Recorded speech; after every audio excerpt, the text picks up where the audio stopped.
بڑا صدقہ جاریہ بن سکتا ہے. مولانا احتشام الحق تھانوی صاحب رحمۃ اللہ علیہ واقعہ سناتے ہیں کہ ایک عورت جو ہے اس کے خاوند کا انتقال ہو گیا، پرانے وقت کی بات ہے، اور بچہ جو تھا وہ 10-11 برس کا ہوگا.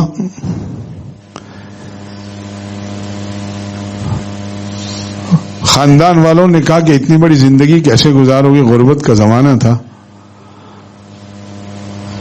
لہذا جو ہے اسے کسی ہنرمند کے پاس 1-2 برس رہے گا، 12-13 برس کا ہو جائے گا تو کچھ ہنر سیکھ جائے گا، سیکھتے ہوئے بھی کچھ پیسے لائے گا اور بعد میں سیکھ جائے گا تو زندگی کا گزر بسر ہو جائے گا. کوئی بڑا ہی ہے، کوئی میکینک ہے، کوئی الیکٹریشین ہے کسی کے پاس، اس کو ورنہ اتنی بڑی زندگی کیسے گزرے گی. کیونکہ ہمارے یہاں تو بیوہ کے ساتھ تو تصور پتہ نہیں، وہی ہندوانہ ایک نظام ہے نا. تقریباً اب تو کچھ تھوڑا بہت، ورنہ تو پہلے تو بالکل ہی ناپید تھا. تو بہرحال وہی سمجھا جاتا تھا بس پھر یہ پوری زندگی ایسے ہی گزرے گی تو کیسے گزارو گی. لیکن عورت کا عزم ہوتا ہے، جیسے ایک بہت بڑے مقرر فرماتے ہیں خود کہ ماں میری مدرسے میں مجھے مکتب میں بھیجتی تھی اور مدرسے میں اور واپسی آتا تو مجھ سے پوچھتی، عصر سے پہلے بچوں کی چھٹی ہوتی ہے یا عصر کی نماز، تو خود فرماتے ہیں کہ آ کر مجھ سے پوچھتی تھی کہ آج کیا سبق پڑھا ہے. تو بچہ شرم اور جلدی کھیلنے میں بچوں کی عصر سے مغرب کے درمیان ہاتھ چھوڑا کر بھاگ جاتا تھا.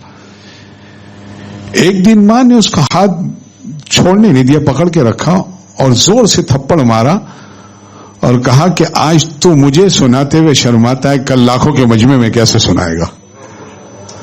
اور روتے ہوئے کہہ رہے ہیں کہ آج لاکھوں کے مجمع میں یہ سنا رہا ہوں، یہ میری ماں کی تھپڑ اور دعا کا نظر ہے، کا صدقہ ہے. تو وہ ہوتا یہ ہے کہ جب عزم اور ارادہ ہوتا ہے تو اللہ تعالیٰ کی مدد ہوتی ہے. تو یہ ارادے، یہ نیتیں، یہ عزم ہمارے اندر سے تقریباً نکل گیا ہے. ہمارے اندر یہ جذبات ہمارے عورتوں سے، ہمارے گھروں میں سے تقریباً ناپید ہو گئے.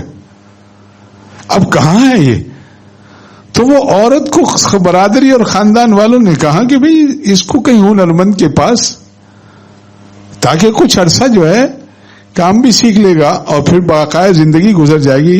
لیکن ماں کے دل میں ارادہ تھا کہ میں تو اپنے بیٹے کو حافظ بناؤں گی. خود گھر میں کپڑے سی کر اسی طرح کام کر کر اپنا گزر بسر.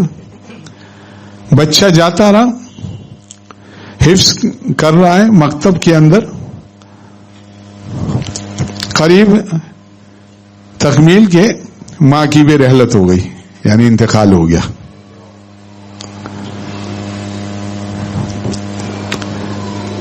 گاؤں دیہات میں قریب بستی کے قریب قبرستان ہوتے ہیں. بچہ مدرسے سے عصر سے مغرب چھٹی ہوتی تو قرآن پاک پڑھتا ہوا اپنی ماں کی قبر پہ جاتا اور پڑھتا ہوا پھر واپس آتا اور پھر بخش دیتا.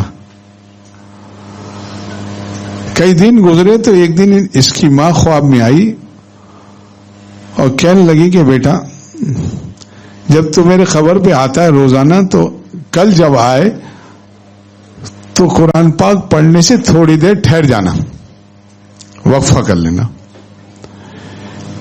وجہ یہ کہ تیرے قرآن پاک پڑھنے سے مستقل اللہ تعالیٰ کی طرف سے رحمت برستی ہے اور تیرا چہرہ جو ہے مجھے دھندلا نظر آتا ہے. کئی عرصہ ہوا تیرا چہرہ نہیں دیکھ سکی اس دھندلے پن کی وجہ سے کھل کر، لہذا تھوڑی دیر ٹھہر جا تاکہ یہ رحمتوں کی جو بارش ہو رہی ہے ٹھہر جائے اور میں تیرا چہرہ جی بھر کر دیکھنا چاہتی ہوں. تو یہ کمائی تو عزم تھا. تو دیکھیں کس طریقے سے رحمتیں برستی.